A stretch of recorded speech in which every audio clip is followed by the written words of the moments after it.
सामना को आसिला इंग्लैंड पाखु भारत हारिबार 5 कारण। भारतर हेड कोच गौतम गंभीर को नहीं उठिला प्रश्न। भारत गंभीर नेतृत्व में 11टी मैच खेली 7टी हारिथिला बेले 3टी जीतिची। दर्शक बंधु आप कमेंट करी कहतु भारत दल हेड कोच गौतम गंभीर को बाहर कर उचित किंतु सबुठ बड़ कथा है इंग्लैंड पाखु गतकाली भारत हारिया पर 5टी कारण सामना को आसी। भारत ओपनिंग बैटर माने बैटिंग करला बेले परवर्ती मिडिल ऑर्डर बैटर माने एते बैटिंग कर पारना।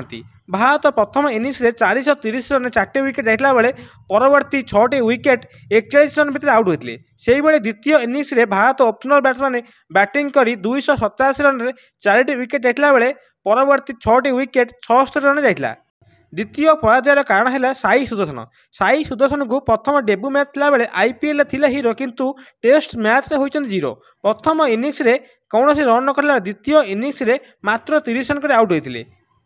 परवर्ती समय बेन स्टोक को कैच उठी फिल्डिंग रे मध्य साई सुदर्शन कैच न ऋषभ पंत को कॉल करथिले किंतु कैच थिला साई सुदर्शन। तृतीय पराजय कारण है करुण नायर। करुण नायर दीर्घ वर्ष पर भारत दल स्थान पाइले। प्रथम मैच रे खाता खोली पार नहीं एवं द्वितीय मैच रे मात्र कले 20 रन। करुण नायर के बदले जदि नीतीश कुमार रेड्डी खेल था वो तो से बोलिंग करते और बैटिंग भी करते किंतु करुण नायर को भारत को खेलने पड़ा महंगा। चतुर्थ कारण है भारतर कैच मिस। भारत गोटे इनिंग्स रे 10टी कैच मिस करछि जेउथरे थिला यशस्वी जयसवाल को 4टी कैच मिस एवं जाडेजा और ऋषभ पंत मध्य करछन्ति कैच मिस जहाँ हूँ चतुर्थ कारण भारत पराजय कारण। से पंचम कारण हूँ भारतर बोलर। भारतर बोलर प्रथम इनिंग्स रे बुमरा भल बोलिंग करथिले किंतु इनिंग्स रे बुमरा और सिराज विकेट पाइले।